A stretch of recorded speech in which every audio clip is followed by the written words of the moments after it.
What do you get when you cross a know-it-all newspaper columnist with an awkward, unsophisticated everyman? Yeah. Well, I'm just not sure about that right now.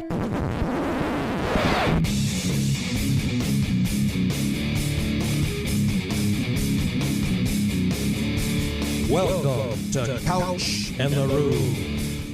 Welcome to Couch in the Roo, presented by Pure Options Precision Crafted Cannabis. All sorts of fantastic deals going on in June. You can find them at pureoptions.com along with location information.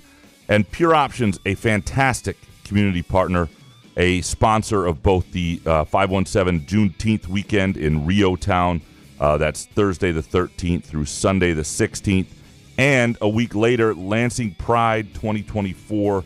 And that is in Old Town in Lansing, presented by Pure Options. Pure Options, not just presenting us, but presenting the some of the best gathering and the best community activities going on in our great community.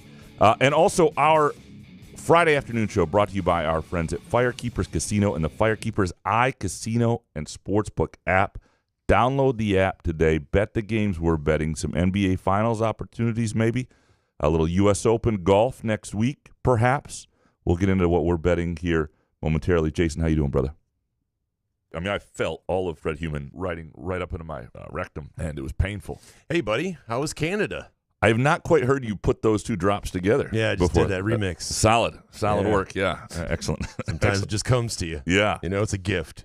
Canada was great. I'm a big fan of the Stratford Festival. As I've said. Well, we all knew that, but how was Canada?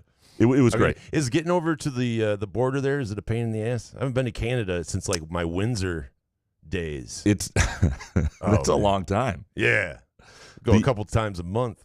No, it is not. It was simple. It was fun. You've never been convicted of a crime, so it's pretty easy for you just to get right through. Correct. For you, there may be other issues. Yeah, the prison I'm red sentences. flag for some reason. Yeah. I'm serious. I don't know. No, we actually saw a Shakespeare that I enjoyed. Like I'm been a little tired of Shakespeare. Really? Because and I thought about a hot take for Monday, and then thought nobody would really want this. But yeah, I think I might though. Shakespeare needs a little more choose your own adventure in his stories, or Hallmark in him, because so many of them are just like, they're just death. And Shakespeare would say, "Kiss my ass." How many years ago has it been since I died? If you've seen Macbeth, if you've seen Hamlet, they sorry, end the it didn't same. hold up in 2024, Graham. That's what he would say. I just wish they didn't end the same every time. But Cymbeline, which we saw, which was one of his last plays of his first act, actually was the Hallmark movies of Shakespeare. Like, you kept waiting for it to end poorly. I didn't know anything about it. It's not often performed. And it was fantastic. And all is well that ends well. It was a Hallmark movie, Shakespeare style. And I appreciate that. Cymbeline, highly recommend at the Stratford Festival if anybody goes. All right. Yeah. So glad you had fun, man. There is that. The only man I've ever met that critiques Shakespeare. Yeah. I don't run in many circles where that happens. Yeah, I can see that. I can see that. Here's where Shakespeare gets it all wrong. I've never been at those parties. Well, yeah. I would leave immediately. Well, the musical we saw there, Something's Rotten, or one of the musicals we saw there, it actually makes fun of Shakespeare quite a bit. So other people have done this. But yeah, I was. So did you guys do anything fun?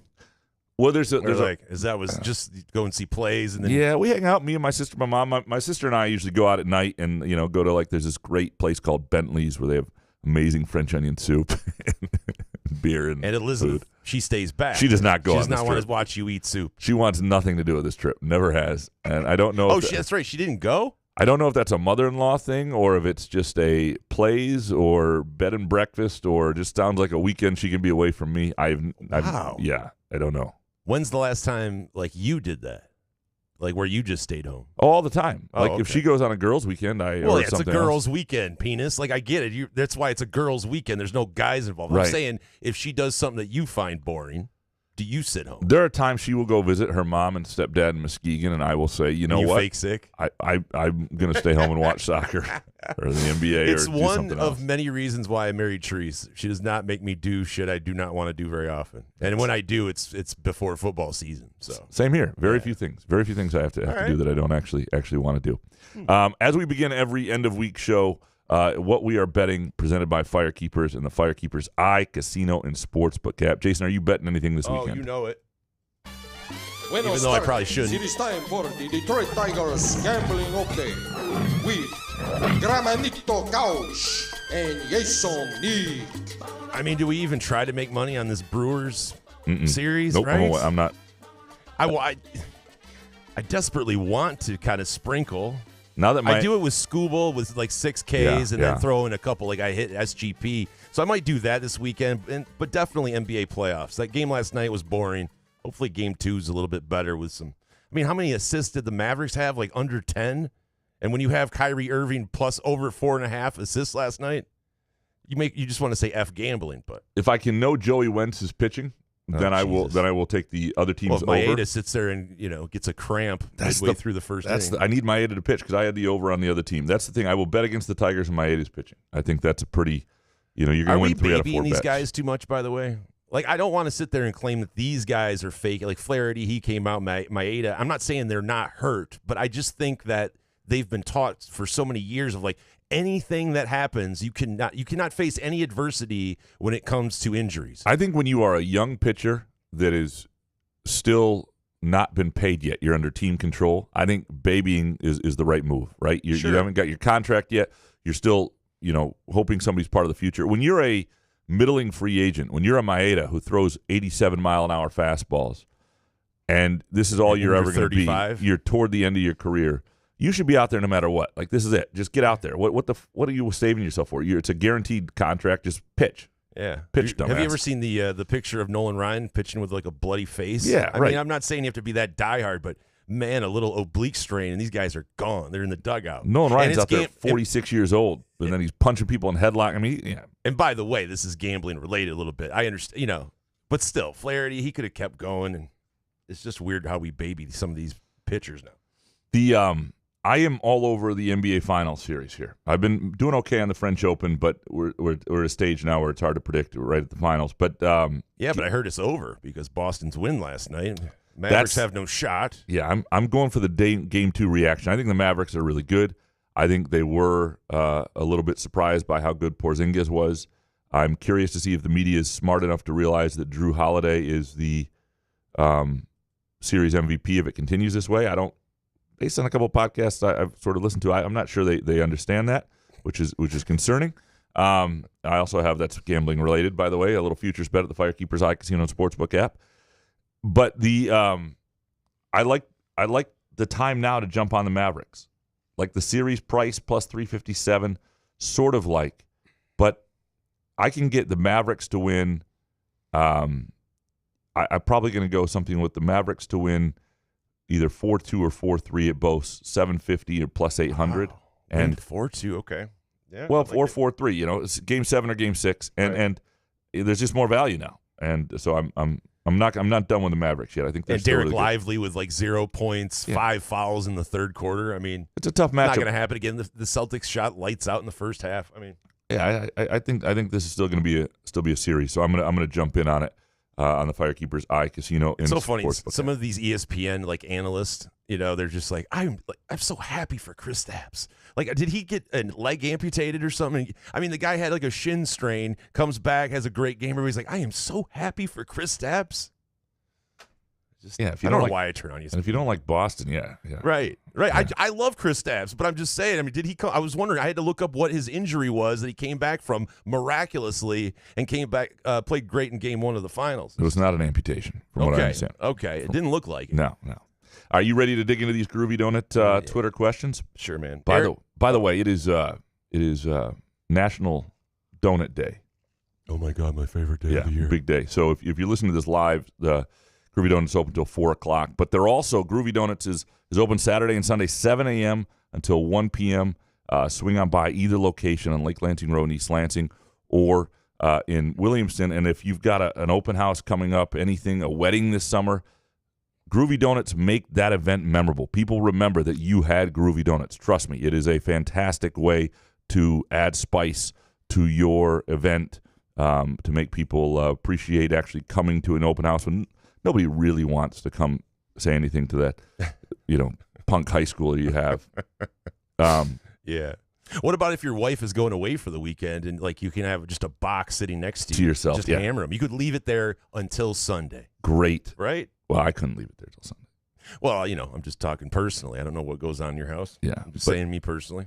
Yeah, no. I think you would be mad if I ate them all and didn't share. If you've got a weekend alone and you can do something privately, Groovy Donuts, even if you've got a Ring camera doorbell, I bet you can put it in a bag that nobody there would be no evidence that you snuck in a box of Groovy Donuts to eat all by yourself. So groovydonuts.com or either of the two locations, 7 a.m. to 1 p.m. Thursday through Sundays. All right, let's dig into these questions. It's great when your loved ones hate your passions and love stuff, making you things that make you happy. Eric Schultz up first, of course. Will we see any noticeable in-game strategic differences now that Saddi Washington is aboard?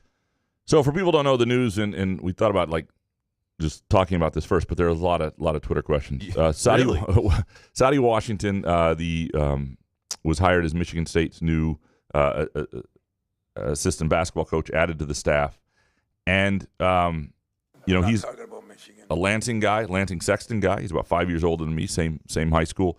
Was a great player at Western Michigan University, and then coached at Oakland and was big in building that program as a sort of a D1 low major power, and then a factor as a mid major, and then went on to coach for John Beilein for a number of years, and then stayed on the staff with Juwan Howard, and now has been hired by Tom Izzo. I like the hire. I do like the hire. I think, but to the first question, we'll get into this from a number of ways. Strategic differences. One of the things that I think Saddi Washington brings is a little bit of outside perspective. Somebody who has not only coached in a number of systems and styles for a number of good coaches. I think if you coach under John Beilein for a number of years, that only helps you. I think Greg Kampe has a certain style.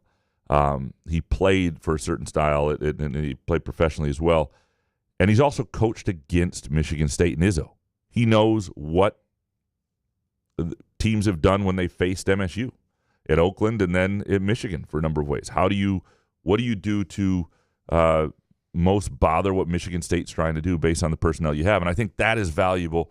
So in terms of strategic in-game differences, I'm very curious to see what he'll actually bring and what that looks like. I do think there will be an impact. More importantly, Doug Wojcik getting a little bump there. Is it any difference in his title now, or same thing? It's just a little. Yeah, it was bound to happen when Montgomery left, right? And so I think the thing that's going to change is, and this I think is helpful. I think Saddi Washington, from what I understand, will be dealing with the big guys, and Wojcik will not be. And I think that is a good transition. Something they needed a new voice, a new perspective, new development for the bigs, and that'll be. And that's not going to be weird at all, though. Can you imagine someone's taking over the bigs from your spot, you get moved to another spot?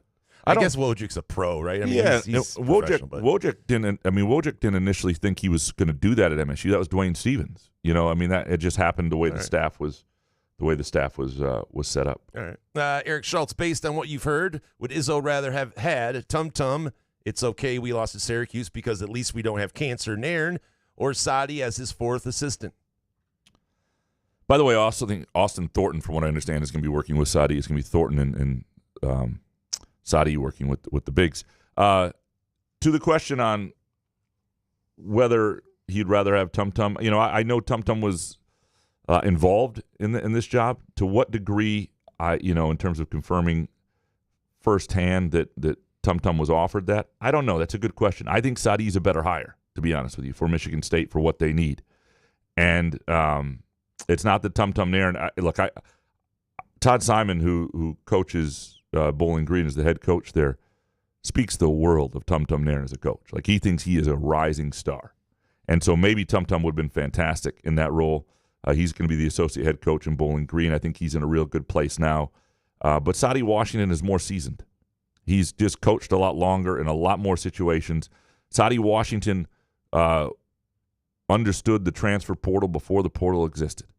When he was at Oakland, he used to recruit players that they had no shot at getting figuring that person was making a huge mistake where they were going, and they'd be transferring in a year or two, and they would get him on the back end.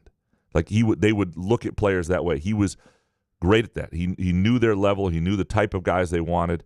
I just think at a place like Michigan State, with where they are right now and what they're trying to do in terms of elevating and getting back to who they were a few years ago, I think Saddi Washington is a better get. Andrew Zuiza, Spartan Suburban Dad, Jake Hawkins, Go Green, and MZA apparently gangbanged this thought altogether. What's the most valuable thing Saddi Washington brings to MSU basketball?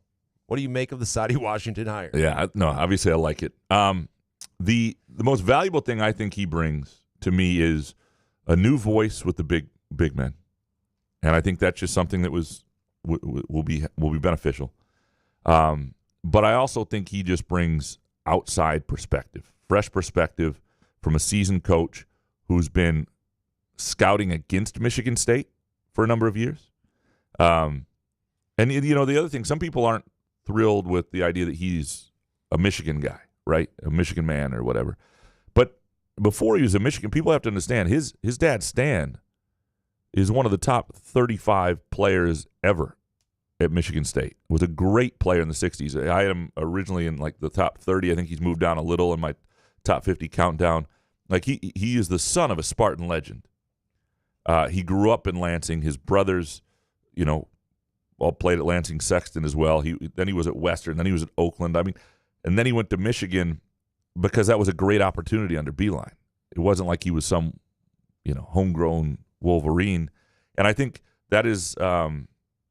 So I don't think that rivalry venom. I mean, certainly he's been in Ann Arbor, doing all he can for Michigan, all to beat Michigan State for a number of years. But I think sometimes hiring your former enemy is smart. I'm not talking about Michigan. So I think that is beneficial. And in terms of the most valuable thing, I just think that's that fresh set of eyes. It's that fresh perspective. It's somebody who hasn't come up in the Izzo circle, but is familiar with Izzo. I mean, Izzo recruited Saddi Washington to some small degree. When Saddi Washington wound up at Western Michigan in the early '90s, Izzo was an assistant. He would have seen him at Sexton. They've known each other. They've had a relationship to some degree, dating back at this point, 30 years. And so it's not like they don't know each other, but he is not somebody who's worked for Izzo. And I think that's beneficial at this point for Tom. JD, why did Graham say he didn't want to do a 2-show week of hot takes and Twitter questions? Like, isn't that what you guys do 48 weeks out of the year? Yeah. Yeah. I don't know. It was called an audible at one time. Yeah, so here's the reason I said that is we try to have a third show as much as possible, especially now. But the other thing is there just wasn't much that was happening. It was a weekend without much. We'd just done Twitter questions. So hot takes on what? And sometimes we get the best hot takes in the world and the best Twitter questions when there's not a lot of obvious stuff. But I just, thought we weren't going to be able to do a 3-show week, and it was a good time to have Pat 40 on. But you do make a good point. All right, Andrew Zuiza. Graham, what's your address? I've been saving my 3-dog shit for a month, and I'm going to put it all in your new can for suggesting I am responsible for this. The smoker's analogy is no good. Better one is you can't hold the entire country responsible for a few trash can terrorists. It's fair. I've been sort of talked down on this from some dog walkers in our neighborhood who are familiar with my bit that it's not on them. But I still don't put your dog's shit in other people's trash bins. If it's empty. Right. If you open it up and it's empty in there and then you got to sit in that shit. I get that part. Maybe. If you get it on trash day before the trash is picked up is the only time it's acceptable. So that's where you've kind of you've walked it back a little bit. Because you were anti-everything. And make sure it's double bagged. And it's not too hot out. JD, does the, where are we at? Oh, Spartan Suburban Dad. Fill in the blank time. Anything less than blank would be disappointing for Akins next season. Talking to Jaden Akins. I think anything less than, 13 points a game, 4 rebounds, and I would say anything less than 39% three-point shooting, where you're an efficient three-point shooter. If there's a little more volume, it's going to be. It could be a roster that's structured differently in terms of you don't have that star guy like Tyson Walker, who's your reliable 18. You're trying to get 18 points out of a guy, so you might not need that. But if you're going to be the two guard on this team and you're going to be featured more and you're going to have the ball in your hands more, I think 13 points a game and 39% 3-point shooting is those are kind of the baseline numbers for a year that's successful. Munfield Keg next. Frankie Fiddler was on Spiro's podcast and talked about how great his official visit was and how big a role it played. This makes me wonder how many big men we actually got on visits. I know everyone is different, but it's surprising a similar thing didn't happen with a big name 5. Yeah, it's Well, you have to look for a big name 5 first. Correct. I mean, they definitely were very clear that they wanted to get Frankie Fiddler to the team, and the team went out there. And part of recruiting is getting your own roster to believe in guys. And it helps. This is where not using the transfer portal a ton helps, because you have guys who have been a part of your program, part of the culture, don't feel like they're being recruited over. Like, people were on board with this. And that gets a little trickier. I don't think when there was some talk that Trey Townsend was going to visit, and this is before Frankie Fiddler had committed, and that was a sign that they weren't as much in Townsend, is they hadn't gone all out in terms of getting the team on board yet, because I think that Fiddler was the guy they really wanted. But, yeah, you're right. Izzo clearly didn't want the 5, at least a 5 in the same vein. He wanted a guy who was going to be a depth piece and a role player, and he believed in the guys he had, for better or worse. And again, this will fall on Izzo if it doesn't work. But this was the decision. Does Ebling call him Fiddler on the Roof? This is where I'm grateful that print journalism is sort of died, because the headlines would have been just Fiddler on the Roof. Yeah, no, it would have been. It's the only, is that a musical? I remember that one from middle school. Jesus, yes. If I were a rich man. Is that a musical? Where do you think you got it from? I don't know. Music class I took. Yeah, Fiddler on the Roof. Yeah. It wasn't that boring. It was boring, but it wasn't as boring. Well, Fiddler on the Roof is a long play. That's the one yaddle thing. Yaddle yaddle deedle yaddle deedle yaddle dee. I mean, you're if a pro. Yeah, you should be doing musicals. Sure. Yeah. I go green. Now that the off-season dust has settled, what do you think will be the biggest focuses for the Hoops team this summer and fall? So to me, it's the development of the 5s is enormous, and then it's getting Jeremy Fears, making sure he's up to speed, and and then it's really, this is going to be a very different team. You think about the number of guys who moved on who played a ton of minutes. It's chemistry, and it's figuring out what the rotation is, who you're relying on, how it's all going to look. It's just a very different team. I think that's fun for fans who are tired of the crew that had been there. But how does it all work? How does it put together? Who are the go-to guys? Who do you go to in big moments? Who are your scorers? Who are your shooters? And I think we all have an idea of that. But what does it all look like? And I think it's internal development in a lot of ways. Some dude next. We know that Izzo would like to pull a Heathcote and name his successor. With Saddi Washington in the fold, what's his role? And is there a front runner to be Izzo's successor on the staff? Doesn't seem like it. So I kept this separate. I do think Saddi is the first guy on staff in a little while that fits any sort of mold of could be the next guy. I don't think he was brought in with that plan. He's not, you got an associate head coach in Wojcik. It may not work that way, but Saddi Washington is a young enough coach, respected enough, would like to be a head coach at some point, and comes in with a little, I think, again, I would not put money on him as the front runner, but on this staff, if you told me everybody on the staff, somebody eventually becomes the head coach at Michigan State, I would say he's the most likely. And I still would guess it would be outside, but I think there is.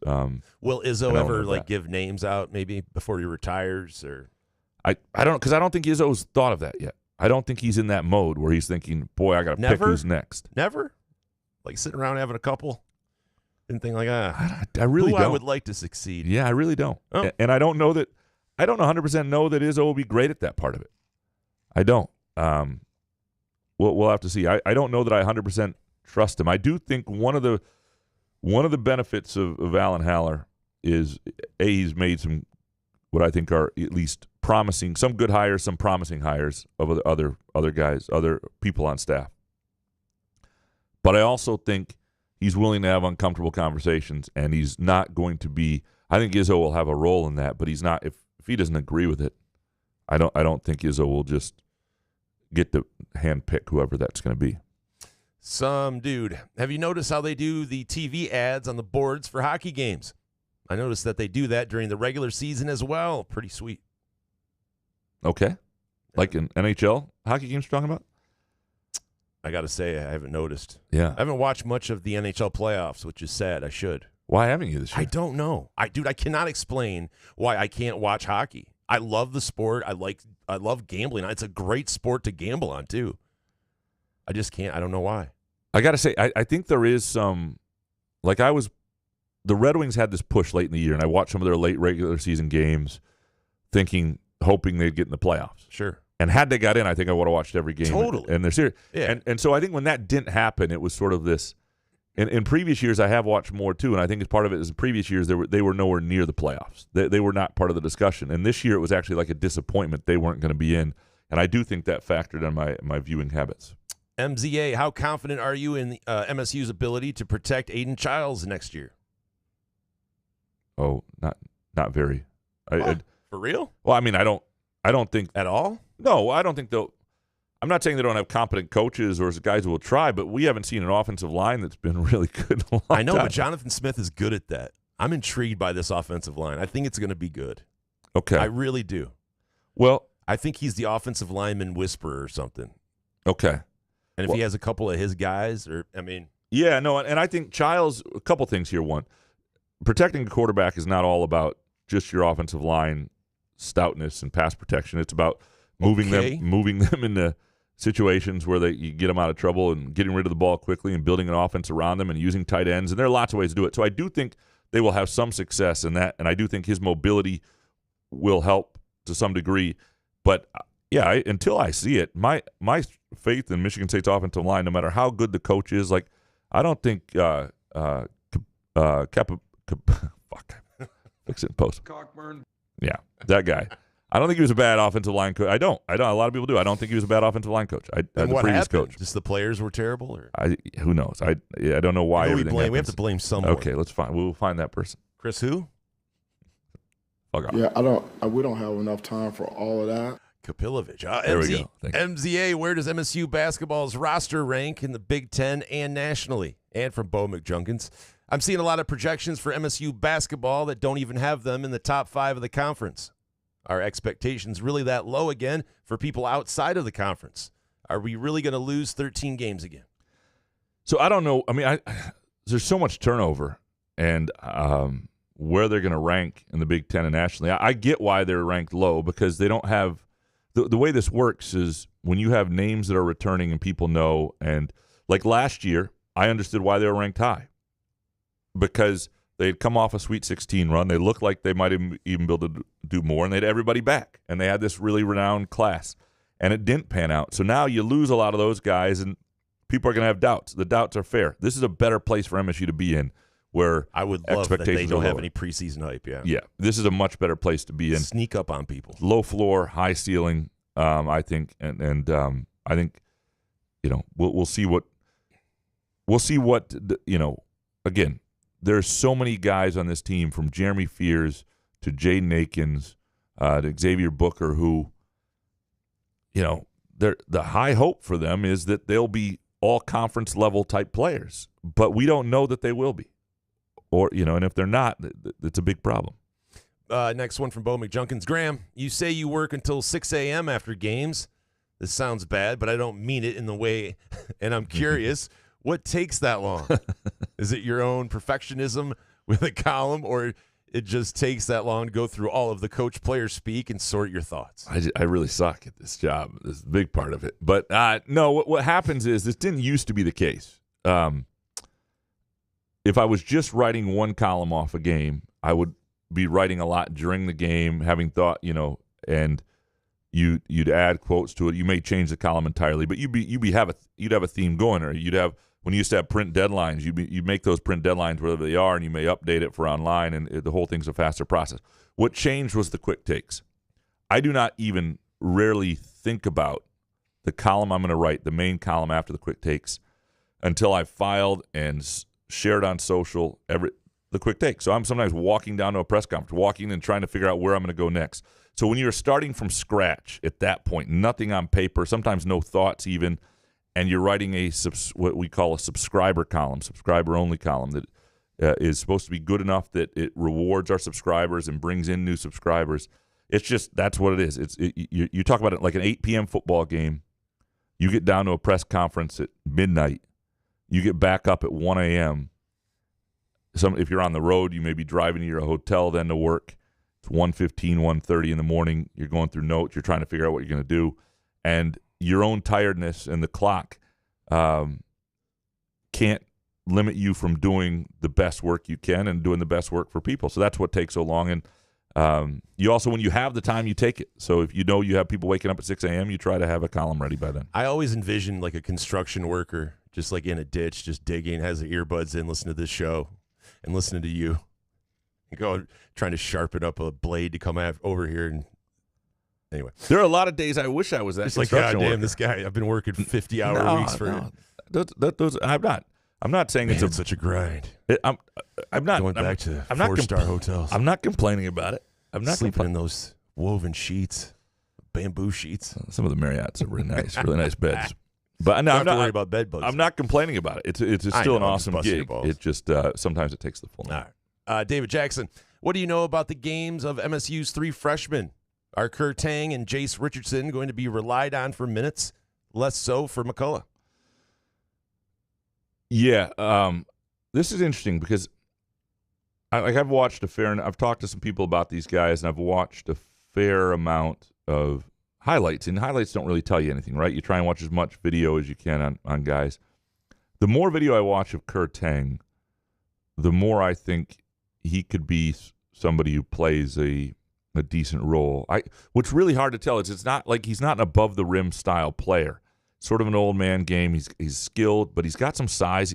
There are times I think, boy, that guy is going to be college ready, and it's just hard to predict from the stuff I'm watching for sure. He would be, that's sort of evolved. I think he would be my pick on who is, based on the position he plays and readiness of the guys. I think he. But Richardson has that pedigree, though.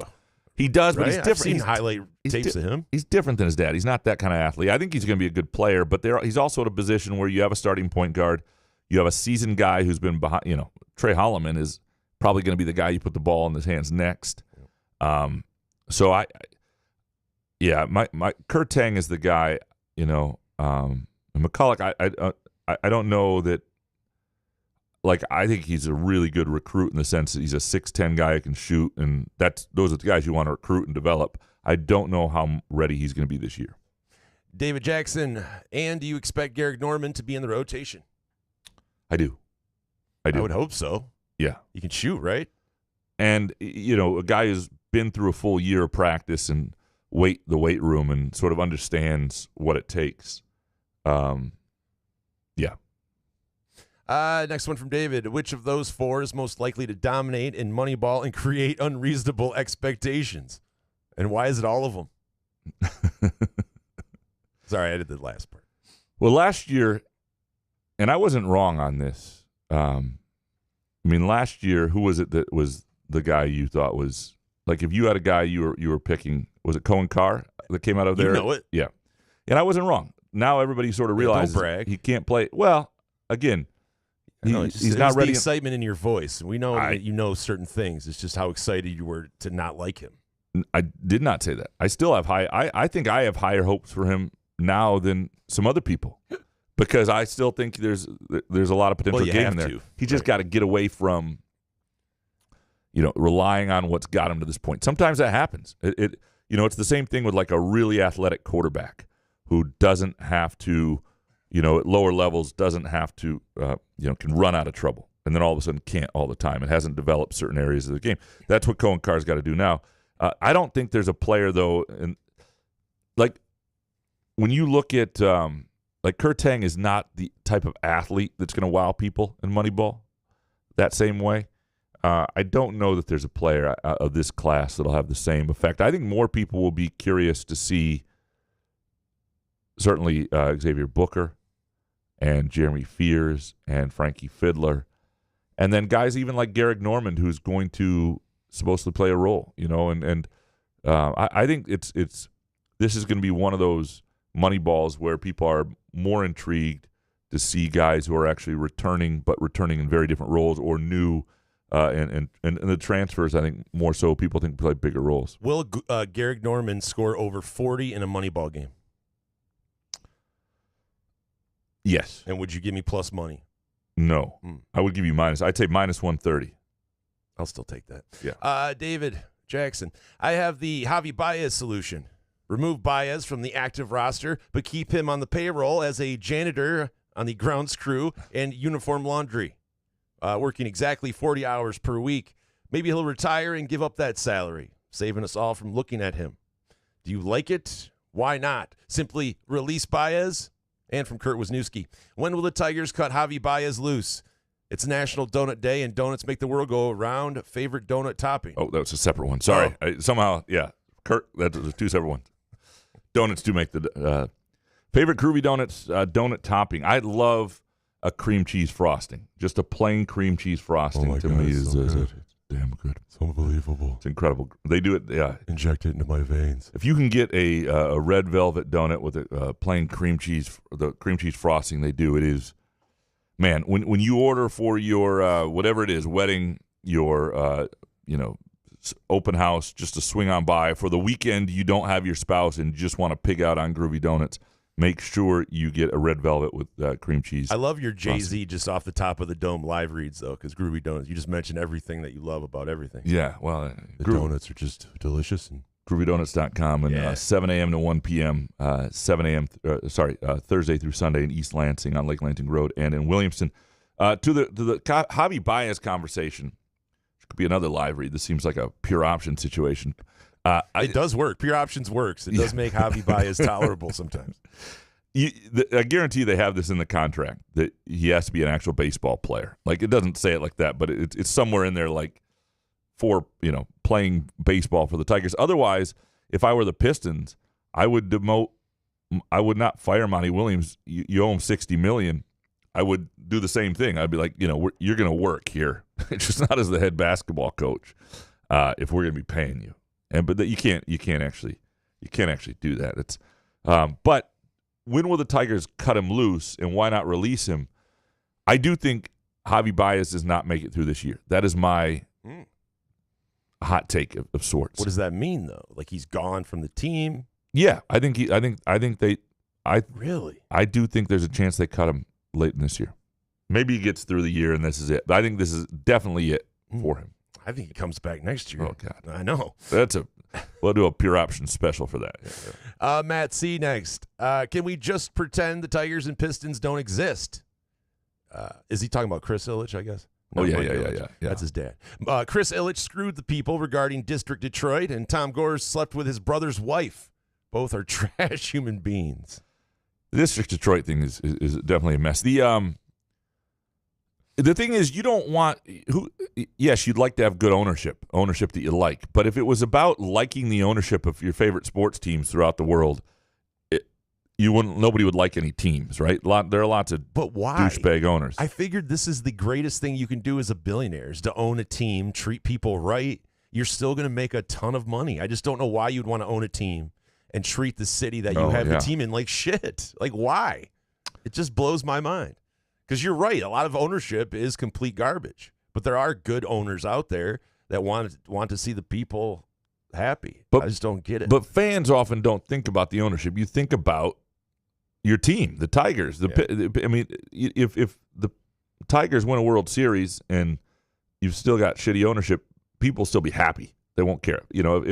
But how did we win the World Series, though? Did Chris end up opening up the book and spending some money? I mean, yeah. You win a World Series, you get some. I mean, how would you do it? Is it a Moneyball situation where we win a World Series? So I have more hopes for the Pistons in this front than I do the Tigers. Oh God! And yet, I think the Tigers are closer to a World Series, if that makes sense. Like, because there's closer than the Pistons. Well, there's no salary cap. It's just a harder thing to finagle in hoops. Like you get to pay like two guys really, and if those guys aren't a legit championship number 1 and 2, you're kind of screwed. And so, but ultimately, if you don't pay guys, you'll lose them. So I think it's a harder roster build at the NBA today. Even though one guy can make a huge difference, it's getting that guy. Baseball, I collect baseball cards. These guys, they get drafted in 2018. You don't see them for 5-6 years. I mean, that has to be so hard to be able. You want to shit on Alavila, which you can still, but it is a hard gig. I'm not saying it's easy, but the thing I hate is this idea that you're still years of winters away of building a foundation. You know what bothers me is the fact that we're even talking about Jack Flaherty getting traded to a contender. Like those kind of things that you're telling us that the rebuild is just going to keep going and going and going. What's driving me nuts, and we should have Evan Petzold on from the Detroit Free Press because who covers the Tigers. How about McCoskey? Let's have him on. Well, but he won't say one negative thing. And Evan's podcast, he keeps talking about when Scooball leaves, like it's a foregone conclusion. He doesn't even talk about the idea that Scooball could be around after 2026. Then I'm done. That's what I'm saying. I'm out. Like to me at this point, if you're not bringing him back, why don't you? I mean, I understand he's a Scott Boras client, and that can make things expensive. But you want to make people believe that you're going to open up the pocketbooks. And I understand every pitcher goes through Tommy John, and Scooball hasn't yet, and so it's a little dangerous. But spend on Scooball now. If you locked up Scooball on a deal right now, because he is one of the top couple pitchers in the game, if you did that right now for a lot of money, people would all of a sudden say, okay, that's a good sign. And if you're not going to do it, trade him now while he's at maximum value, and then I'm out. And if he walks, then I'm really in trouble. Yeah, no, I people got to understand that that's just. If he walks or he's traded or whatever, either one, I'm out. If Scooball's not a Tiger for at least the next 7 to 8 years, why would we keep coming back to this? It's like JD Martinez. It's like Verlander. You still need to have some players out there so people come to the ballpark. And it's a non-salary cap sport. And if you can't afford it, sell the motherfucking team. I'm sorry. $6 waters. You got $20 pizzas we buy at that thing. Getting angry. If you guys get. I don't want to think about it because I love watching Tigers baseball. It brings me joy somewhat for some reason. But God damn it. Matt C., do you guys like the next college football playoff TV schedule? I love it. Some argue it's too much football, but there could never be too much football. And from Jake Hawkins, with all the NFL action, too, how are you guys going to manage watching so much football? Do you guys think that that's too much? I don't think there's. I mean, for me, it's not possible. Yeah, I don't watch I don't watch the Thursday night Amazon game very much, and that's just because it hasn't become part of my routine. And even when they're NFL Network games, the Thursday night game I have not watched a lot of. But they're mostly ass, those games. Yeah, but the college football playoff schedule, I will love. Those are huge games. They'll be, I think, in the short term. And Pat Forty talked about this on Monday's podcast. And if you haven't listened to it, you can go back and check it out. That when we talked about fan interest declining, like in the short term right now, I do think the 12-team playoff is going to add to it. Like I am excited about the 12-team playoff and just watching what that looks like. And you throw in important NFL games that month. Like December is going to be fun and football-wise, just incredibly, incredibly fun. And from a viewership perspective, you may not be able to see it all because, some people have other things in their lives, but I don't think it's too much. I think it's going to be What great. do you think of your boy Joel Klatt saying that the regular season's not going to matter if they keep expanding past even 12? You do want to It's not going to mean anything. You want to be careful, but it still will matter because right now you have to go about 10-2 to get in. That to me, winning 10 games is not easy. It still matters. Right. Yeah, if you have like a 64-team playoff and 6-6 teams are getting in, you've got an issue. But like as long as it doesn't get bigger as long as it doesn't get bigger than 16 at any point, you're still talking about a number of rounds and a number of teams. Because 16, you're still not getting in beyond 9-3. Now, I would like it to stay at 12. I would like to have conference championships be auto bids the way they are now and buys, like the top 4 conference champions get those buys. And then I would also like 12 teams because I believe it takes 10 wins. And so to me, the regular season still has tons of meaning. Joel Klatt, and the guy watches. I mean, I actually have no problem with Joel Klatt, but he watches like 30 stupid looking face, 36 Michigan games a year. Does he even see the rest of college football? I don't know. I've met that guy twice. He absolutely loves himself, though. Nice guy, very personable, but man. Where did he come from? I don't even know who Joel Klatt is. He was a quarterback for Colorado. Was he? You Okay. don't remember him? I don't. Oh. I had no recollection. All of a sudden, he was like this big deal guy. It's like I think he's good. It's like me showing up somewhere and all of a sudden pretending I'm a big deal. You know what the hell is that? I didn't really understand it. I didn't understand it. Matt C. Graham, we all know the true Connor Stallion story and how CMU staff let him in the game. Why can't anyone in the media write that story? It could be your Watergate moment. Well, to write a story, you have to report it. And I will say that there is some work being done to try to report what's going on. Matt Macarini. Sunshine Spartan, will the Tigers finish above 500 at the end of the season? I don't know. My guess is not. Yeah. I think there will be. I think there's going to be some like August 9-game losing streak that's going to just drive us all back. And I love Gibby calling it 97-1 when they're a game over 500 to say, hey, man, you guys need to be more patient. Like, I was like, my God. I love you, Gibby, but Jesus. Yeah, no. You know what I mean? Yeah. It's like, I know you're an employee of the Tigers, but. That's the problem. You don't have credibility with that. He's a legend for sure, but I know that. Seriously, I really would appreciate if we stopped saying patience and you can't do patience with the miss Tigers me with that shit. Really, the problem with the rebuilds in Detroit with the Tigers, Red Wings, and Pistons is they are all so long at this point. You got to and look, some of it's understandable with the current people in charge, like with Scott Harris. Yes, we all understand. He hasn't been in charge the whole time. Just stay away from the word patience, though. Just stay away from it. Just don't. If you stay away from that word, you're better off. Sunshine Spartan. Graham, how was Stratford? It was outstanding. Stratford, Ontario, highly recommend and stay at a good bed and breakfast. And what's the drive? How long? It's like going to Chicago from Lansing, like 3:15. It's not bad at all. I'm in. Yeah. Sunshine Spartan. If you had to get rid of one Detroit team, which one is it? The Lions, Tigers, Red Wings, or Pistons? I say Pistons because Gore is so disconnected from the team. Need an owner who cares. But, like, get rid of forever? Yeah, I don't want to get rid of any of them. I don't want to answer. Yeah. Well, I would. My answer would be. I don't know. Well, my answer would be the Red Wings because I watch them least. And Yeah, but it's great for the city when they're good. Oh, absolutely. And I enjoy them. Want to experience again, like experience that whole Stanley Cup. I think it would run, be. I think it would be different for everybody. And whichever sport you like the least would be that team. So I don't think it would be based on the ownership or anything like that or present ownership. Mike Scott, bazooka time. Who's the worst owner? Chris Ilitch for the Tigers or Tom Gores? I say it's Ilitch by a nose, but either is justifiable. I think it's Ilitch. You give me an owner I don't trust will spend the money. That's the worst owner, and that's what I don't like. Gores, I know, but Gores getting in the mix with the rotations that scares me more than a lot of things Chris Ilitch does. But yeah, yeah. But here's what I would love. I would love if they flip teams, because I believe Gores, while sometimes an idiot, will spend the money. Right. And Ilitch, but that doesn't mean it's always great. Ilitch needs a salary cap. When you do that with Monty Williams, okay, yeah, but then you still have to break him off. I don't know. Original Dark Mantonio, who is more surefire to be drafted? When we missed Mike Scott second. Oh, question. Jesus. Yeah. Graham, just curious. I'm a couple years older than you and have been playing tennis for 6 years. My rating would qualify as a below average 3.5 and above average 3.0. How would we fare in best of 3-set singles matches? Let's do this. Yeah, if you've been playing regularly for 6, like if you're playing every week, I haven't played much in the last couple of years. You might beat me the first time out or something. But but he's only been playing 6 years. Yeah, if you're below a 3.5, I would if I played a couple times a week for a month, I would probably beat you pretty good. I'm sorry. That's my sport. I'm not. What am I supposed to not? That's.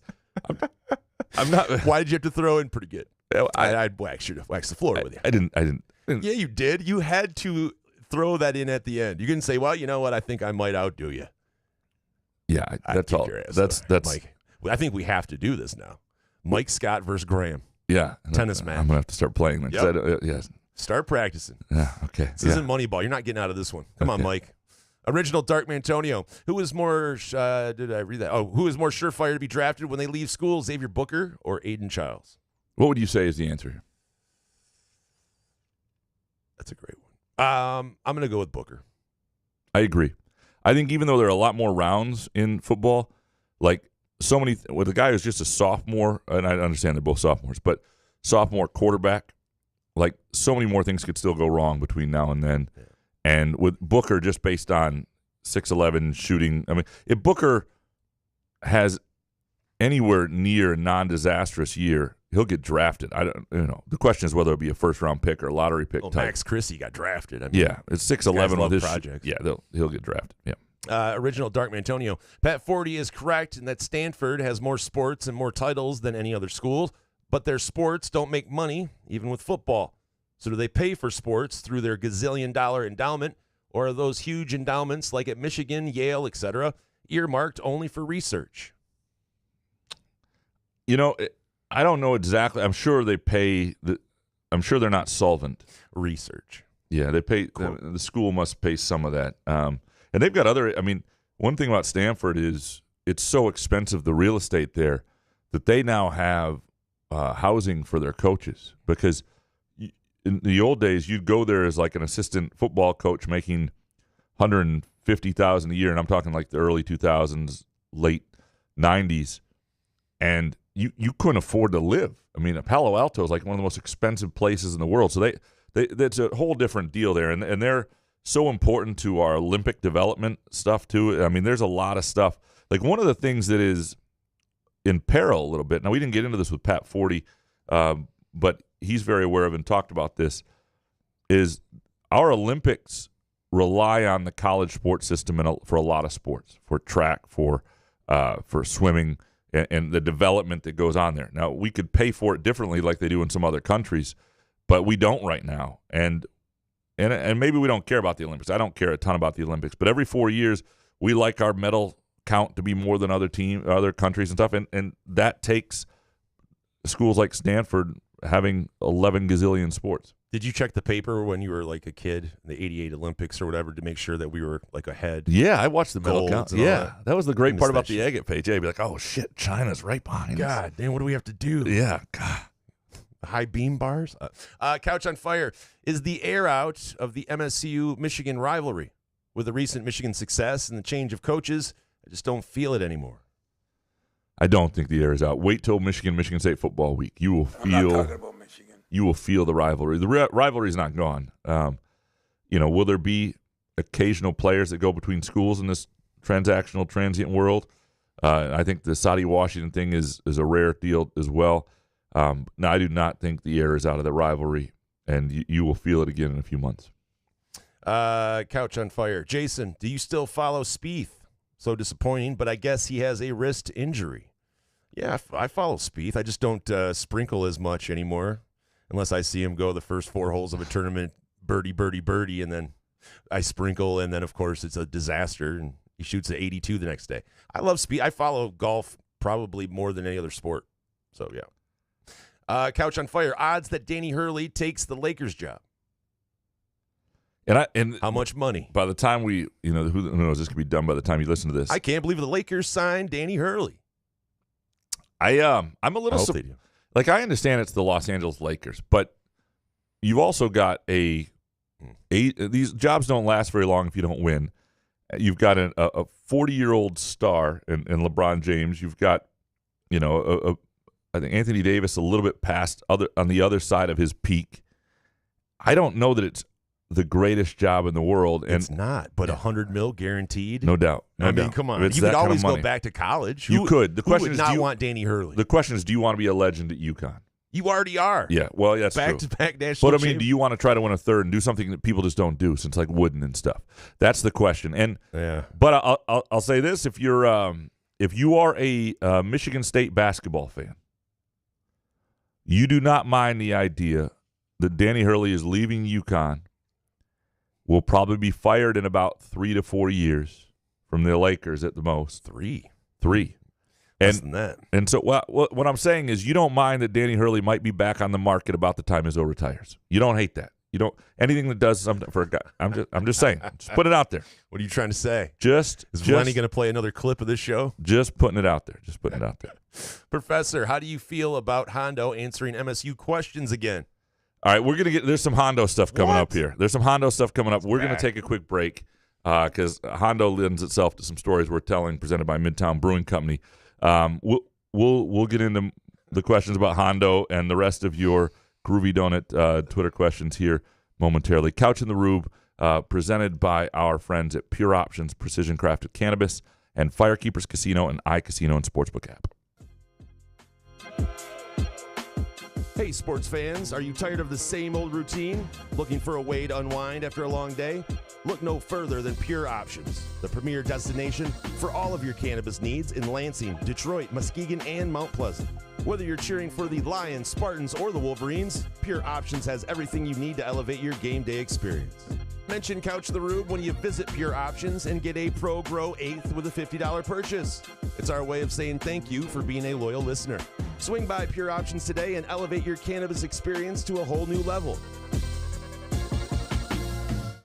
Firekeepers Online Casino and Sportsbook is the site to play from your phone, tablet, or laptop.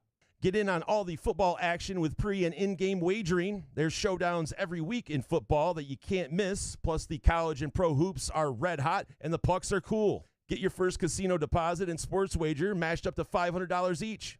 Terms and conditions apply. Must be 21 or older and located in Michigan. Gambling problem? Call the Michigan Problem Gambling Helpline at 1-800-270-7117. Where else can you cheer on your team, enjoy a mouth-watering burger or savory sushi, sip on handcrafted cocktails, or one of 46 beers on tap? Take your game day or date night to Cask & Company Kitchen Bar or Front 43 Neighborhood Pub near Frandor. Two amazing places with one awesome blended modern American Asian menu. Catch the game on one of 30 60-inch TVs or stop in for the all-you-can-eat lunch buffet. Enjoy happy hour or elevate your night out at Cask & Company or Front 43 on East Saginaw in Lansing. Come enjoy irresistible, award-winning, handcrafted donuts and locally roasted coffee at Groovy Donuts. Surprise your family or coworkers with special holiday designs and flavors, or put the perfect finishing touch on an event with a custom order. Birthdays, weddings, gender reveals, our friends at Groovy Donuts are your answer. Experience the Groovy Donuts difference for yourself on Lake Lansing Road in East Lansing or in Williamston. Get more information or place an order at groovydonuts.com. Find Couch in the Rube podcasts on Spreaker, iTunes, iHeartRadio, Spotify, YouTube, Facebook, Google Podcasts, CastBox, and the Rube's favorite podcast addict.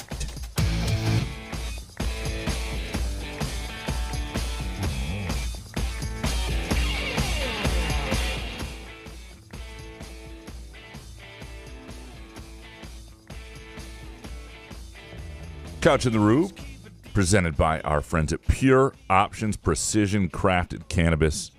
If you're reading Hondo Carpenter's copy or you're watching Javi Baez play shortstop, whatever it might be, Pure Options is here for you. Go to pureoptions.com. Check out the location nearest you. Chances are you are within a short drive of a Pure Options. And also our Friday afternoon show presented by our friends at Firekeepers Casino and Firekeepers iCasino and Sportsbook app. All right, back to the Groovy Donut Twitter questions and the Hondo? Is yeah. that the same one? Yeah. Professor, how do you feel about Hondo answering MSU questions again? So Hondo had a mailbag that was brought to my attention. Is it for like SI, that yeah thing? Because he's sort of still been the publisher of that. I don't know exactly what the financial setup is. But anyway, couple thoughts. One is it might be time to bring back the made-up mailbag that I used to do for a little while. Right. Because the made-up mailbag, what people don't realize, was a sort of under-the-radar ode to Hondo. Because the questions that I did were from made-up people, made-up characters, or they wwere, it was... Hey, I was in there once. You were in there once, really right? Excited. Right. Because if you read the questions in Hondo's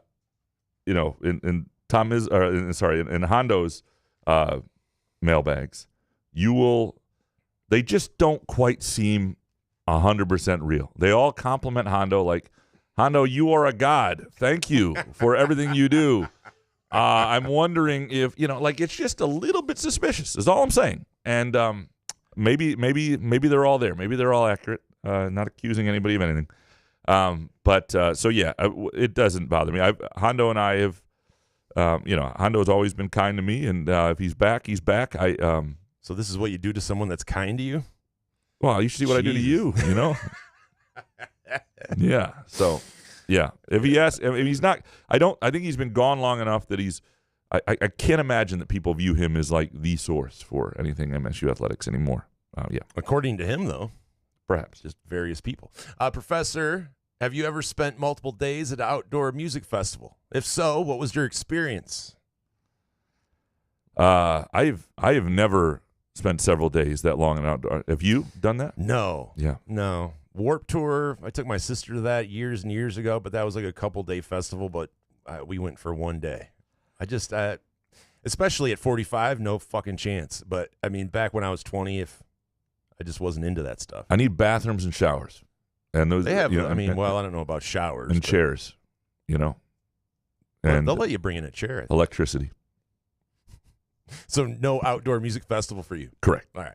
DMB Couch, can you verify the claim from Hondo? Hondo that Pat Narduzzi was offered the MSU job before Mel Tucker, but turned it down. Why the fuck is Hondo back on the beat?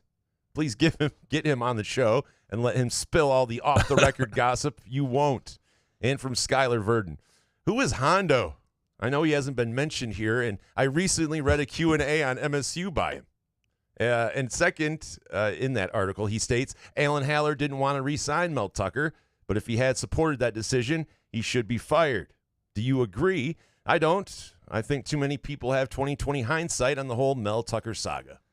All right, a couple things here. One, I do not the idea that Pat Narduzzi was offered the MSU job before Mel Tucker is not something I am going to. Why would Alan Haller tell Hondo that, though? Right, I don't. I mean, in confidence, in you know what I mean, on a phone call. I don't believe he did. Right. I just don't believe it for a second. That doesn't mean there aren't people who would. It doesn't have to come directly from Haller that he heard something about Then something where? Haller Like thought. a But Spartan tailgate. I do know Haller was hesitant about I do know he was hesitant about the size of the raise in the contract. There's no question about that. I do know that. It wasn't that he didn't want to keep Mel Tucker at the time, but I think he had his suspicions about what the market was actually out there in terms of LSU and losing him and paying him $9.5 million and over 10 years and all that stuff. I think there was. I think it's safe to say Haller was, but that's not original. I think we've talked about that before, and we're probably not going to have. I mean, we could have Hondo on here, but we're not going to do that. We're just not going to do it. And again, this is nothing against. I mean, we're allowed, yes. We're nothing against Hondo, but I haven't even had like Madeline Kenny on. We don't have Solari on. I mean, I have Kyle Austin on. I'm not going to go next. Some heavy hitters you mentioned. Yeah, I mean, so. I mean, we haven't had Solari on. I mean, come on. Well, we have Hondo? We did have Solari on once. It's been about 5 years, but we had Solari on once. But I do another podcast with him. But if Hondo came in here, I think it would be fascinating. It would be right? fascinating. I think if we had listener questions for Hondo, I mean, come on, how do we lose in that one? I get what you're saying. Like if we had maybe we do like a 20-minute thing, or I don't know. He wouldn't even come on here, right? Why? If we asked him, I don't know what the deal is right now and why he's sort of dabbling in this again. If it's because Mel Tucker's gone and they had Mark D'Antonio and the I'm gotta be careful what I'm going to say here because I think you think about who Mark D'Antonio was, then think about what Mel Tucker was, and then think about who Hondo Jonathan Smith is and who Hondo is most comfortable around. I'm not going to say that. I don't.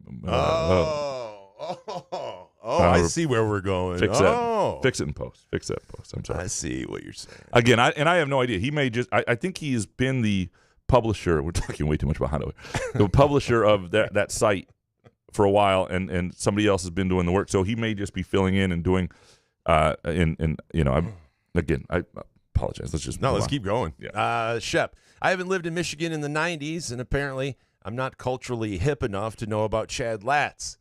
Please give us a TED Talk on who he is, how he became musically and culturally significant, and what he means to you. Jason, this is all you. This is what I see. Everybody stops and they're staring at me. I got passion in my pants and I ain't afraid to show it. Show it, show it, Come on. show it. Come on. I'm sexy and I know it. Come on. Come on. I'm sexy. Chad Latz is a Michigan State Spartan diehard, and he was on Twitter, and he's a good follow as long as he's behaving. Wiggle, yeah. Wiggle, wiggle, wiggle, wiggle, wiggle, yeah. Wiggle, wiggle, wiggle, wiggle, wiggle, yeah. Wiggle, wiggle, wiggle, wiggle, wiggle, yeah. And he does these songs for like $5 to brighten people's day, or he'll give you a birthday shout out. I've had a few of them, and they're fun. And he has a lot of physical like ailments and stuff, so he's always like in the hospital. So I always try to check up on Chad. He's a good dude with a good heart. He's just he's very, very passionate. Likes the Lakers. So I don't know. We play his stuff here. I think you summed it up. Yeah. It's fun. Shep, Joey Shaver, used ESPN's Football Power Index and some massaging of my own to come up with spread projections for all 12 MSU football games. Wow. MSU is likely to be favored in only 4 games. Florida Atlantic, Prairie View A&M, Indiana, and Purdue. Where are you betting them? And does this make you more or less inclined to bet over 5 wins? All right, so he's got a picture he took of his spreadsheet on or his listing of what they'll be favored in and what they won't. He has Michigan State as they are -11 against Florida Atlantic, and that you can get everywhere. Firekeepers iCasino Sportsbook, and anywhere that's got opening week spreads already. He's got them +8 at Maryland, -42 against Prairie View, +4 at Boston College, +28 against Ohio State, +31 at Oregon, +2.5 versus Iowa at home. +24.5 against Michigan, -3.5 versus Indiana, +4 at Illinois, -2.5 Purdue, and +1 at home against Rutgers. And these all look right now about right now. These all change as the season unfolds.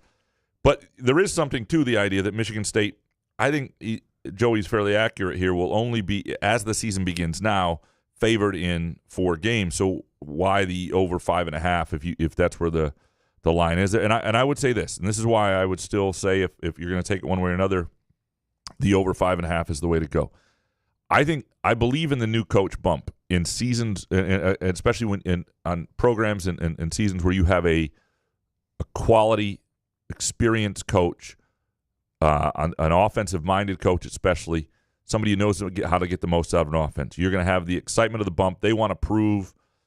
They want to sort of show their stuff. They want to create some excitement. They want to give some hope. And so when I look at this schedule, Florida Atlantic, MSU's -11. So say they win that game as they are favored to do.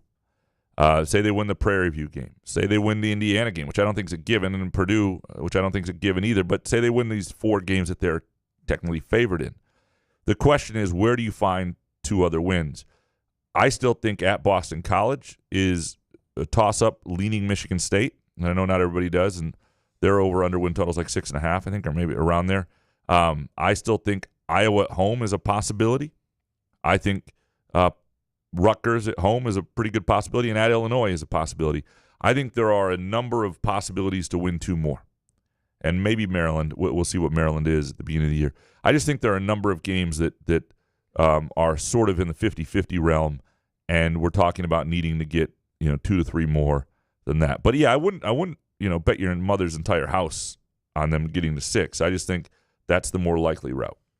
Jumping Kitten Kisses next. I enjoyed the show, Sugar, as well. All right, cool. What if recruiting changed from how many stars a player has to just income potential? Example, Billy Smith, 20 to 40,000, taking a visit to MSU this weekend. Also, will Pure Options logo be on the field this fall? It would be amazing if it was the Pure Options logo. Cool, yeah, it would be outstanding. I haven't talked to them, but as corporate sponsorship comes into play and Pure Options continues to grow and people realize the magic of Pure Options, you never know. Yeah, just need a donation. It would be different if you started to do this is a 20 to 40,000, because you think about the way we view NBA players who are free agents. This is a guy who's probably going to get this amount of money, or an NFL guy this amount of money, and there is finances involved in what people are thinking about how much they cost, and we could get there in college sports. There's no question that could be something that's there.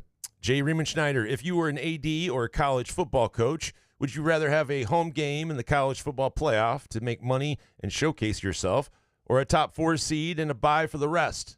And is the answer different for each job?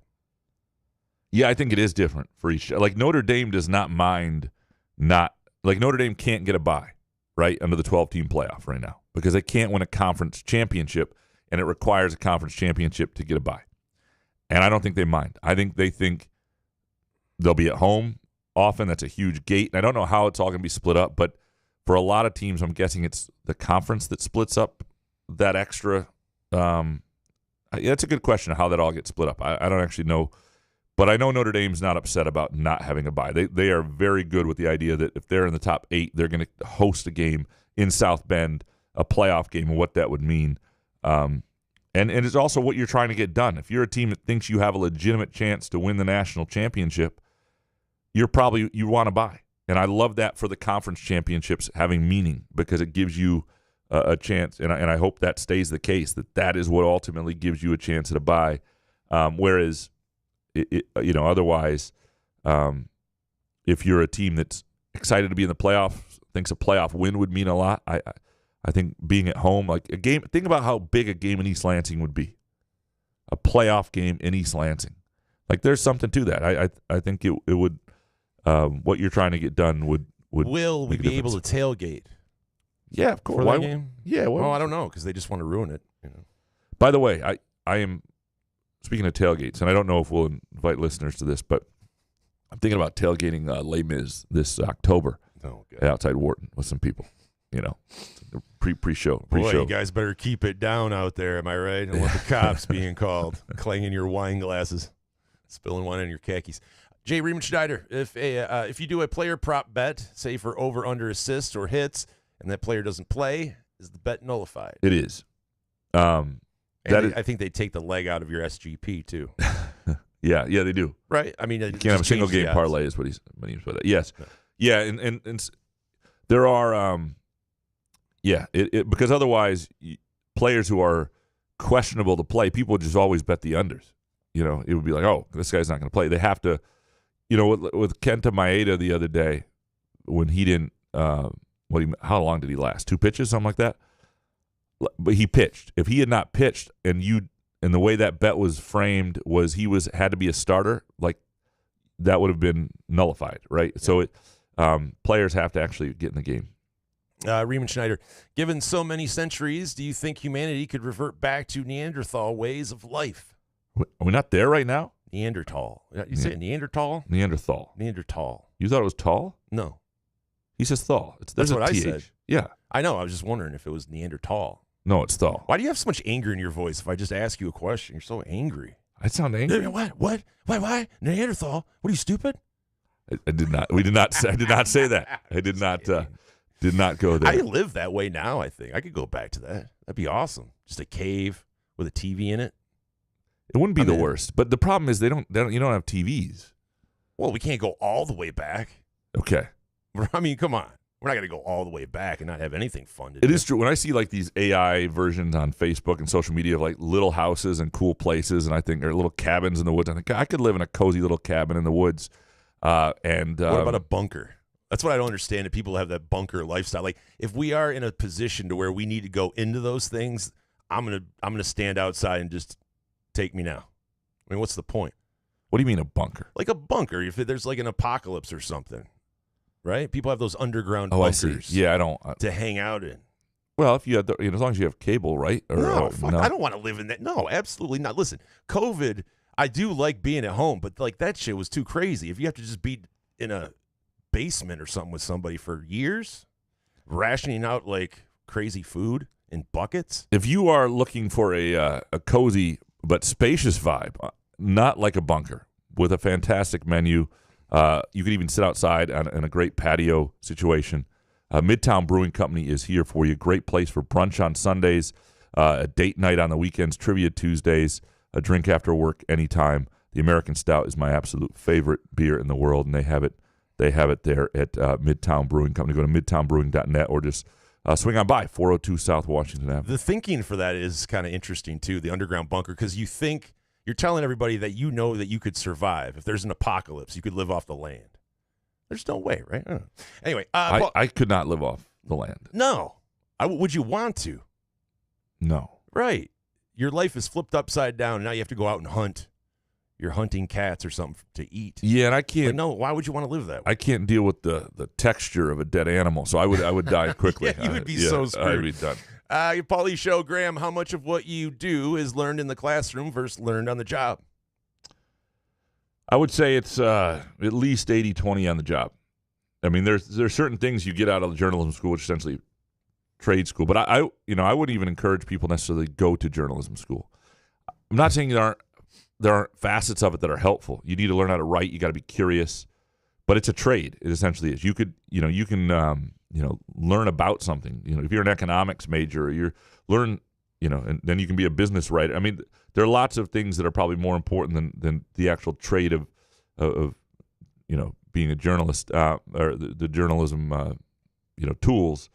But there are advantages, and there are things you do learn, and but most of it, I would say, is on the job. That's the reason somebody who's 23 years old and just out of the classroom is, other than maybe some technological advantages here and there, is much less seasoned and capable than somebody who's 20 years later and has been doing this a long time. Next one from Paul E. Show. Jason, how much of what you do is learned in the classroom versus learned on the streets? On the streets. The classroom, yeah. I learned how to type in school. That's the only thing I ever learned. Underrated class, by the way. Oh, typing. God, yeah. I took it keyboarding, every single year. Did you really? Yeah. What? Because I could pass it. What do you mean, what? I was trying to find any class, and I was actually good at the typing? Yeah, we did it on typewriters back in the day. A-A-A-S-S. Like, I took that for 4 years. I mean, not the same. Like, it was advanced a little bit. Wait, was this middle school or high school? No, this is high school. You went to Rochester at the end, right? Was this Waverly? No, I went to Rochester. I went to Waverly my last year. So where did you do the typing? Rochester? Right, and I took it at Waverly too. They had a keyboarding. Was it a computer there or a typewriter? Yeah. See, that's what I'm saying. See, in Lansing, this is something we got to use more and get people in the Lansing schools. We actually, and we're talking 1995, 96, we actually had computers for our keyboard. No typewriters here. But it was a valuable class. That's where I got up to like 25 words a minute by the end of that class. Stopped hunting and pecking. I was like a sophomore in high school. It was crazy because, you could hear everybody was playing, A. That's the teacher. She would just go, A. So it was like, chinch, chinch, chinch. But if you screwed up, obviously you'd throw the whole rhythm off. Yeah. Pressure. Is that what it was? Yeah. They yelled out, and you're all like, it's like almost like stomp or something. Yeah, dude. She'd walk around. She'd go A, D, F. See, we had like programs. It was just better. It was like computer automated. It was different. It was. Dude. Yeah, I didn't really. That is a story almost worth telling. Again, presented by our friends at Midtown Brewing Company in downtown. Came in Lansing. handy though. Oh, it did. Yeah. Incredibly important class. Varsity softball dad. I've often dreamt of being an expat in Europe. A month ago, you mentioned Eurovision. Out of curiosity, I did some research. Baby Lasagna and Bambi Thug killed my dreams of living in Europop. How do people listen to Europop? Well, you can live in Europe without listening to Europop. Like that is not like a requirement. You can listen to the music you like. It's sort of worldwide these days. Hasselhoff though is big in Europe, especially Germany. So you can you can get the Hoff for sure. Yeah. Fart soup next, Graham. Do you have any accidental weed in the car when you tried to cross the border? I did not, but I do want to warn some people on the way back. They now have a new thing that I had never had to do. Like, we went through the whole thing. They ask you questions, and they know all you. Like, when you scan your passport, they know everything like about you. They're asking, and they smoke weed. No, but they ask, like, you say Stratford, Ontario. They know you were there to see shows. So if you sound suspicious, if you say Stratford, by looking at you, yeah, musicals. Then okay. But then they put you through this new thing I'd never done before, and they line up 3-4 cars, and it's like an X-ray machine separately. They have you pull over, and I thought, oh shit. What are we getting into here? I thought my mom tried to smuggle some mandarin oranges back from Canada or something. But now that I think about it, we did bring some salad Were you dressing. nervous at all that you had like a gummy somewhere, a bag? No, because we were in my sister's car, and I knew what I had packed. So I was, if it had been my own vehicle, would have been your probiotic bottle. Worked in Mexico. Speaking of fart soup, Jason, have you ever gotten to an international border and thought, damn, they got you this time, big fella? Well, it's funny because I don't know. I am flagged internationally. Like, I don't know what it is or what I did. I was not allowed to get the pre-check. I tried doing that. They took my $100 and were like, yeah, we were not going to allow you. Wait a second. You failed the pre-check? I did. How did this story just happen? When did? Okay. For our wedding, like, Treese has the pre-check. She travels a lot for work, so she wanted me to get it because you get to walk through, keep your shoes faster. on, whatever. So I'm like, okay. I filled out the thing, sent in $100, and they don't give you an explanation. I just was told that you can't get the pre-check. You can still come into the country. You don't fit the criteria for the pre-check. Listen, I have a criminal record. It's been forever. It's misdemeanors. Like, I don't know. I haven't done anything crazy yet, but I do understand by the looks of me. But so when we were coming back from Mexico, I did bring some gummies back with me, especially for the plane ride. And all of a sudden, they tell me to come over to the side. They let Treese walk through. And then all of a sudden, so this lady is like walking me to like this where they take you to kind of check your stuff, which is right by the entrance of the plane. So this lady's like walking me, and T is walking next to me, and she's like, "Oh my God, are you nervous? Like, what is going on?" You know, all of the wrong things you want to hear, because I'm on like 30 mgs, you know, at the airport, we're about to get on the plane. I want to, you know, but in my mind, I'm like, what are they going to do? Keep me here from ever, like Brittany Griner? But then, you know, my brain is so dumb, it just fights back and forth like, oh my God, you're going to go to prison or something. Anyway, so she looked through my stuff, very quiet, didn't even say a word. And I'm like, is it possible I could get in trouble for this? And I was like, nah. Anyway, so T walks by me, and she's like, good luck, gets on the plane to wait for me. And it took, this is on the way to your wedding, right? No. This is back Mexico, January. Okay. Sorry, coming back into to Mexico, or from Mexico. And so Treese walks in, gets on the plane. And so this lady who's going through my bag, she doesn't like say a word. And I'm like, I don't think I have anything crazy. But so anyway, she searched through everything, said I could go on the plane. So it was a little bit of a sweat, but I got to say I wasn't as scared as I was. On the way there, when we were waiting for our luggage, I did have some of the edibles. Like I said, you use them, you put them as melatonin or whatever. And there was a guy with a dog that was a part of the airport, and they were searching this guy's bag, and I was like, oh shit. So anyway, so it was just those 2 times, but that is a story worth telling. Yeah, definitely worth telling. Unlike most of my stories, presented by our friends at Midtown Brewing Company, where they will not search you. If you want to have 30 mgs in your system and a little extra, and go have a fantastic meal at Midtown Brewing Company, you are safe to do so anytime. And they do not care about cannabis. Just don't be disrespectful about it. Yeah. That's what I learned. So, Fart Soup. Oh, no, Fart Soup. Do you know Hugh Jazz? Wait a sec. Is he a porn star? Yeah. I'm worried about looking up this. Hold on. Put in huge ass Pornhub. I am the passenger. Come on. I mean, that's just the Simpsons guy, right? They do the thing. Do you know? The bartender calls out for huge ass. But when I put it in, trust me, for this one, I actually, Fart Soup, put in. I went under my, what is it? The secret incognito thing. I was like, I'm not putting, because I was just worried. I don't want huge ass to be the thing that every time I go to Google pops up like the last thing you searched. That would be great. Yeah. Mike Morgan, Jason, thoughts on the Houdini video? Houdini. Oh, the Eminem. Yeah, it was great. It's a throwback, a little bit of a throwback. New Eminem music coming out. I'm excited about it. You see him dancing with his daughter at her wedding? No, Yeah. I can't say that I did. Yeah. Where was that? TMZ or something? No, it was just on social media. It was going around. Was he wearing a hat and a hoodie? In my circles. No, he looked. I got to say, like, because he was performing at, what was that thing in Detroit last night that seemed like it was pretty sweet? Yeah. Right? And then he was wearing the hood and the hat. I mean, is that his look? What's going on? What was he wearing in when he was dancing with his daughter? Just like a tux, a suit. Oh, yeah. Mike Morgan, or Jason Akins, when will the Chicago White Sox's losing streak come to an end? Is it just that they suffer?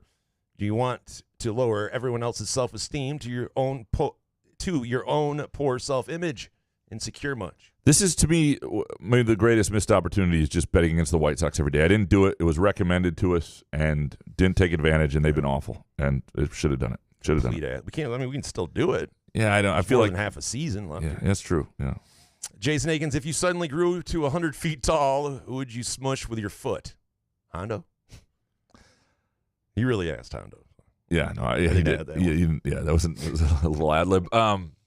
Yeah, I don't know if there was somebody I wanted to take out of this world. I don't know who to be. Putin. I don't know. It'd be somebody of. Dude, I'd take out Nasser. I'd take out Nasser and all those petter ass that mess with kids. I'd just step on them all. Yeah, put them all under there. People would appreciate that. Exactly. Worthless. Jason Akins, do you mingle your stomach fat? I do. I rub my belly from time, but I don't like mingle the fat. Yeah. Do you do it and like not know it? Like you're in a restaurant? Rub my belly? Yeah. Like, are you ever standing in front of the window and you're just like, yeah, I've done that. Yeah. Where I'm like in front of I don't think anybody saw me, but it's just like, what am I doing? I'm like molesting myself. Is this legal? I'm in my own house. And lastly, from Jason Akins, have I become more bizarre over the years? I don't know, but these questions lead me to say yes. Yes. So we yes. all have. Yeah. Mr. Benjen, my only question. Can you please give us a 5-minute Jason open mic, unfiltered, rambling stream of consciousness once a week? Mondays at the end of the show was fantastic. I don't even remember it. I don't remember either. Shit. We'll have to. What was I rambling about? Yeah. I don't know. Please send us the Something I got the passionate times. about. Yeah, it must have been good. Yeah. Beppe Plum, I had a parent give me a Walmart gift card. It had been used already, but still has $87 on it. So I bought a game and a pop. I also had a dad bring me pop brownies and a batch for the kids. I did not let them eat any just to be safe. What is the best work gift you've ever received? Best work gift you've received. What is it? Anything that anybody's brought? I don't know. I usually stole from jobs. I don't know. I never got an award or something. I mean, I don't know. A gift? Gift. I got it. Yeah. I have it. Channel 10. When I worked at Channel 10, they gave us at the Christmas party 2 tickets to Celebration Cinema, any movie, 2 tickets to any movie you want. Big? For a year. Oh, wow. For a year. You could go anytime you want. I had a black card. Wow, that is nice. It was crazy. Although you don't tell your family, because you know how many times I had to go, because you have to show your ID with it and all this certain stuff. So I would have to go to Celebration Cinema. But it has to be the best. I did not use it as much as I should have, though. Yeah, I've had a few nice gifts. So in terms of like swag, a Lansing State Journal coat that I had purchased. You could buy these coats and. Well, they made you purchase one. Well, this is ways back. So yeah. Well, this is like 2013, 14. Evelyn got free one. Loved the coat. It was so slimming. It made me look good. Like, you know what it is? It was like you want to just go buy 4 of them? It was like a muskox flannel. I was like, holy colors. shit. Yeah, I remember being in New York covering something Michigan State and being like, oh my God, I actually look like a awful looking, hideous human being. Like, this is good. Then you put those Oakley wraparound shades on. And a Kangol hat, and it all fell apart. Sick. I left it in a hotel somewhere along the way, and it sucked because I was like, I just couldn't find. So go check the Goodwill there. My boss, apparently in this last year still had one of them, and she never wore it, and she just said, yeah, if you want it, you can have it. And I have. It's the same. I wear it all the time. I still look decent in it, even though I'm uglier than ever. And, it's one of the greatest gifts I'll ever get. Jake Hawkins, what do you think about this idea for the Tigers at the trade deadline? Make a trade with the Blue Jays for Vlad Guerrero Jr. I love it. What do they want? They do need to at some point. I mean, that would be the sort of thing. We talked about the idea of Scooball and extending him or paying him big and doing that ahead of time. It's that sort of move, that sort of splash where you go get a fear bat. And I know he hasn't had a great year, but you go do something, a team that's struggling like that lets people know you're serious. And it would just the morale for fans. If you want us to be patient, and that word pisses a lot of people off. Yeah. But if you do things like go get a bat that's legitimate, like a name like Guerrero Jr., or somebody like that, from a team that's struggling and looking to unload, or you extend Scooball and you do those things, you know who's going to actually, just by default, without having to use the word, be a little more patient and trusting? The fans. People will be like, oh, look, they're doing this. They're doing okay. Yeah, but we'd still be like, is Vlad going to show up? He's going to be the next Prince Fielder and just eat himself out of Detroit. There'll be fair enough trepidation. But Jake Hawkins, if the Edmonton Oilers lose the Stanley Cup Finals, do you think their fans will riot in the streets just like the Vancouver Canucks fans did in '94 and 2011? I have no idea. Why would? I mean, yes. Yeah, in Edmonton. Will. Yeah, I think so. It'd be a big deal. Yeah. Don't go. Stay away. What else is there to do? Jake Hawkins' thoughts on the old Michigan Central station getting redeveloped and opening back up. Very cool. I love when things aren't torn down, when they're redeveloped and great old buildings are repurposed. And yeah, it's freaking cool. It's really cool, and I love when that happens at Lansing. The things.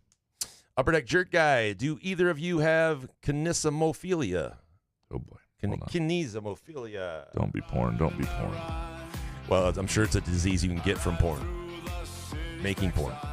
It's a tickling fetish. Involves those who possess a sexual desire involved in tickling or pleasure. Ew. Oh, no. Are those worse than foot people?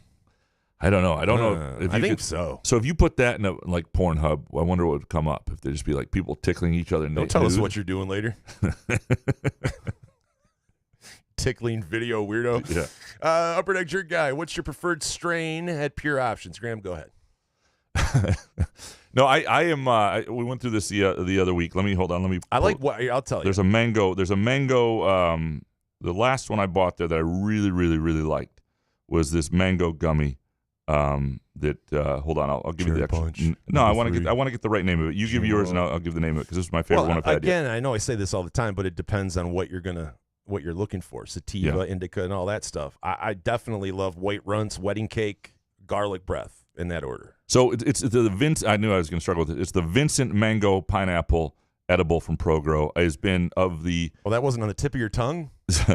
Oh. It has been of the, and I've tried a number of their gummies, and they're fantastic. But that has been my favorite this far. Upper Deck Jerk Guy, could you buy a football club and invest until it gets to the top league without being movie and TV stars? No, you can't do anything if you're not a movie or TV star. If I had get a tequila or if I had $50 million, I would have bought Torquay United. I would have done it. And it seems like they're going to be saved, but how much are they? Well, it would have cost $50 million. The problem is they were about $5 million in debt, and then you're probably going to cost you $10 million to be able to run the thing. And so you just don't want to have your only $15 million. So $50 million to me feels like safe. You'd have a cushion to go do a project like that. And last one from the Jerk Guy: where do I send my dollar to get presented by Upper Deck Jerk Guy on the show? We'll send you the info on that. And Venmo. We'll the rules. We appreciate all of you for producing our show, presenting our show, so to speak. We especially appreciate Pure Options. Go to pureoptions.com for some great stuff in June, and location information is nearest you. We appreciate our friends at Firekeepers and the Firekeepers iCasino and Sportsbook app. Download the app today. Bet the games we're betting, or make better bets than us, for sure. We appreciate Groovy Donuts. Go to groovydonuts.com. Place your orders for any event, or just have donuts around the house, which is a great idea. Or stop by either location, Lake Lansing Road in East Lansing or in Williamston. We appreciate Midtown Brewing Company here in downtown Lansing. We'll be back Monday with a hot take show. Good show, man. Yeah, man. Couch in the Roof.